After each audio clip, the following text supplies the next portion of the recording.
Hello friends, this is me Shyam Tiwari and I welcome you all to my official YouTube channel The Backbenchers Classes.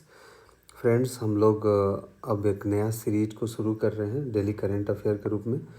तो आप लोग को जैसा लगेगा kindly review कीजिएगा हमें। तो हम आज की क्लासेस को शुरू करते हैं।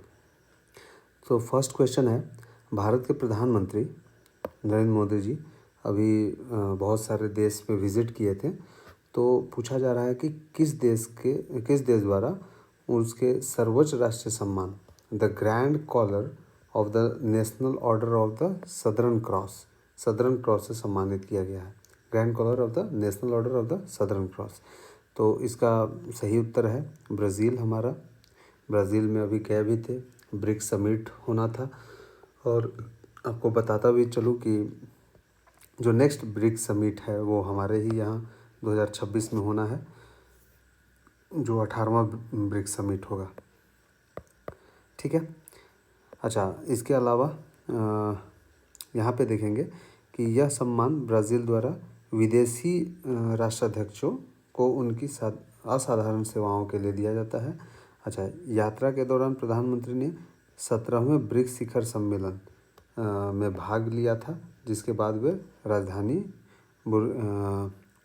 ब्राज़ीलिया पहुँचे थे। ठीक है, तो ये कुल इसका एक्सप्लेनेशन था। अच्छा, यहाँ पे एक चीज़ और जानने वाली बात है कि अभी तक पीएम मोदी जी को 27 देशों के द्वारा 27 कंट्रीज़ के द्वारा इनको वहाँ के सर्वोच्च नागरिक पुरस्कार से सम्मानित किया जा चुका है। तो ये जानने वाली बात है, कई बार क्वेश्चन डायरेक्ट पूछ लिया जाता है। नेक्स्ट क्वेश्चन की बात करें तो हाल ही में चर्चा में रहा STR सरिस्का टाइगर रिजर्व किस राज्य में स्थित है। तो सरिस्का टाइगर रिजर्व हम सभी लोग जानते हैं कि राजस्थान में है ना, राजस्थान में स्थित है। तो इसका न्यूज़ क्या है भाई? सरिस्का टाइगर रिजर्व राजस्थान राज्य के अलवर ज़िले में पड़ता है ये, है ना। देन है यहाँ हाल ही में चर्चा में रहा जब राष्ट्रीय वन्यजीव बोर्ड की अस्थायी समिति ने इसके महत्वपूर्ण बाघ आवास क्रिटिकल टाइगर हैबिटेट की सीमाओं को पुनः निर्धारित करने का प्रावधान को मंजूर दे दी है।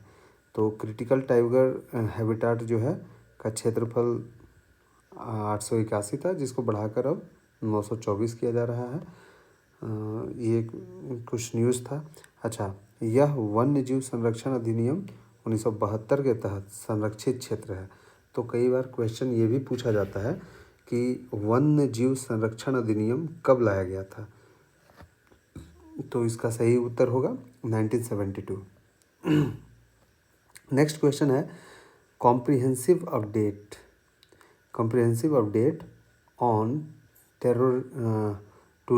टेररिस्ट फाइनेंसिंग रिस्क पे एक कॉम्प्रिहेंसिव अपडेट लाया गया है, एक रिपोर्ट है ना। तो किस संस्था द्वारा ये जारी किया जाता है?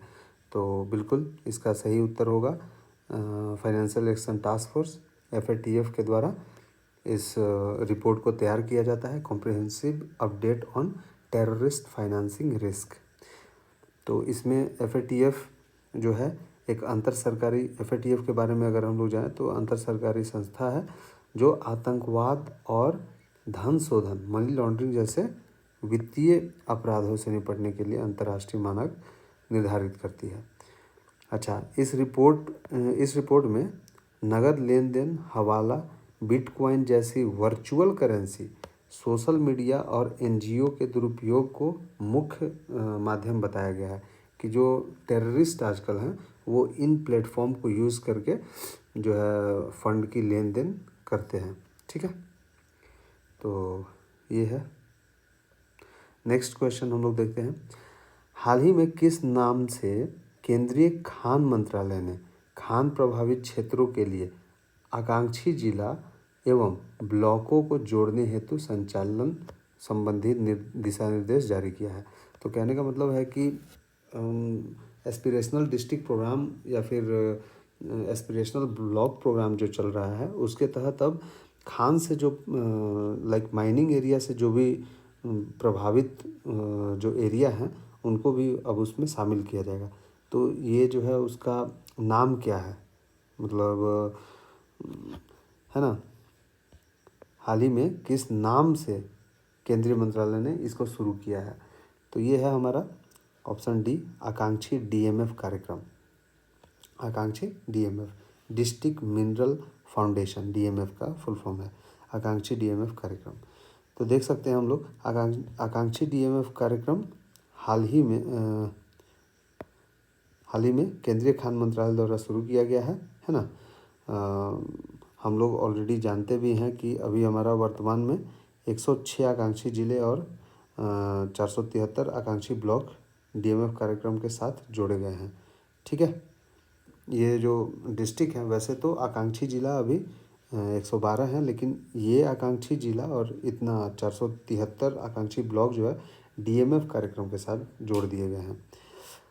ठीक है, ये था हमारा डीएमएफ की स्थापना एमएमडीआर अधिनियम 1957 की धारा 9B के अंतर्गत की गई थी, जो 2015 में जोड़ी गई। ठीक है, तो ये कुल जानकारी थे जो डीएमएफ से रिलेटेड है।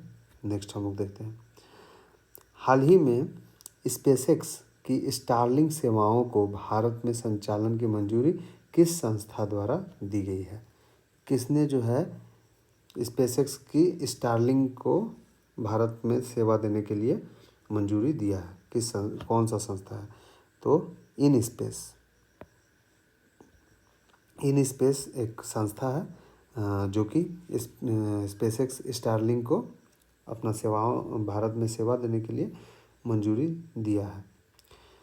ठीक है, तो इन स्पेस क्या है भाई? Indian National Space Promotion and Authorization Centre है। भारत सरकार का एक स्वायत्त निकाय है जिसकी स्थापना 2020 में की गई है। कई बार क्वेश्चन पूछ लिए जाते हैं डायरेक्टली कि इन स्पेस की स्थापना कब हुई, तो 2020 आपको पता होना चाहिए। अच्छा, स्टारलिंक क्या है भाई? स्पेसएक्स की एक उपग्रह आधारित इंटरनेट सेवा है जो पृथ्वी की निचली कक्षा, लोअर अर्थ ऑर्बिट, LEO को लोअर अर्थ ऑर्बिट बोलते हैं, में उपग्रह के माध्यम से वैश्विक इंटरनेट कवरेज देने का कार्य करता है। ठीक है, तो स्टारलिंक का मेन पर्पस यही है। ठीक है, नेक्स्ट हम क्वेश्चन देख सकते हैं, हाल ही में किस देश ने पहला अफ्रीकी देश बनते हुए भारत की यूपीआई प्रणाली को अपनाने हेतु लाइसेंसिंग समझौता पर हस्ताक्षर किया? यूपीआई प्रणाली को अपनाने का जो प्रक्रिया जो है वो शुरू कर दिया है, वो अफ्रीका का कौन सा पहला देश है? तो ये है नामीबिया। अभी हमारे पीएम जी का विज़िट जो था वो नामीबिया में भी था, तो वहाँ पे उन्होंने यूपीआई प्रणाली को भी इस्टेब्लिश करने का बातचीत रखा है और शुरू भी हो गया है। नामीबिया ने भारत की यूपीआई प्रणाली, यूनिफाइड पेमेंट इंटरफेस को अपनाने के लिए एक लाइसेंसिंग समझौते पर हस्ताक्षर कर दिया है। यूपीआई आधारित इंटरनेशनल भुगतान प्रणाली को अभी तक कौन कौन से देशों ने अपना लिया है? Bhutan, Nepal, France, Mauritius, Singapore, Sri Lanka and UAE जैसे देश इसको अपना भी चुके हैं। अच्छा, यूपीआई को 2016 में NPCI, national payment corporation of India ने लॉन्च किया था। इस चीज़ को ध्यान में रखिए। और इसके अंतर्राष्ट्रीय विस्तार के लिए, इसका जो अंतर्राष्ट्रीय विस्तार होना है उसके लिए NPCI international payment limited NIPL कार्य कर रही है। ठीक है, नेक्स्ट क्वेश्चन हम लोग देखते हैं कि हाल ही में वैज्ञानिकों द्वारा 18 से 20 मिलियन वर्ष पुराने प्रोटीन की खोज के लिए चर्चा में रही तुर्काना झील कहाँ स्थित है? ये तुर्काना झील के बारे में पूछा गया है। कई बार जो है JPSC में पूछा जाता है ऐसा क्वेश्चन, है ना, जो मैप्स इन न्यूज या ऐसा कुछ एरिया इन न्यूज़ करके आता है सेक्शन, उसमें पूछे जाते हैं UPSC और JPSC जैसे एग्ज़ाम में। तो तुर्काना झील कहाँ पे है? तुर्काना झील केनिया में है।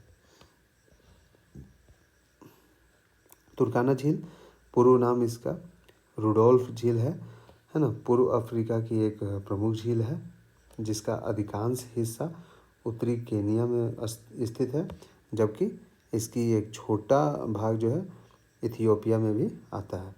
ये ध्यान देने वाली बात है।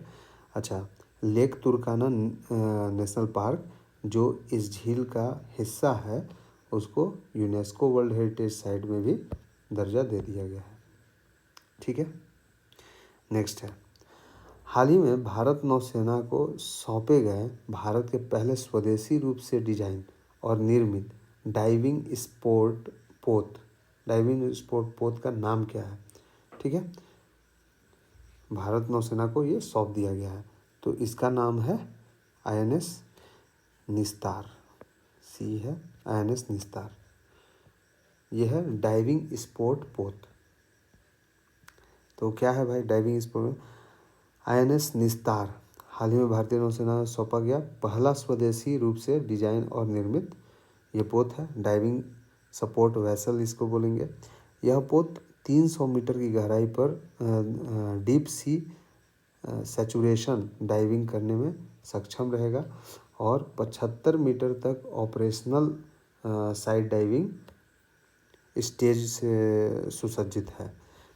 इसमें रिमोट ऑपरेटेड व्हीकल्स लगे हैं जो 1000 मीटर तक की गहराई पर भी निगरानी और बचाव कार्य कर सकता है। निगरानी भी कर सकता है, किसी दूसरे देश का पनडुब्बी और ये सब को देख सकता है ना, और साथ साथ कुछ बचाव कार्य भी कर सकता है 1000 मीटर गहराई तक जाकर। तो ये क्वेश्चन हो गया INS निस्तार। तो कुल ये सारे क्वेश्चंस थे जो इम्पोर्टेंट न्यूज़ में कवर हुए हैं। बाकी हम लोग इसी तरीके से रोज़ कैरी ऑन करेंगे और daily current affair back benchers पे आया करेगा, जो JPSC खासकर JPSC और झारखंड में जो भी एग्ज़ाम हो रहे हैं उससे रिलेटेड रहेगा। ठीक है, थैंक यू।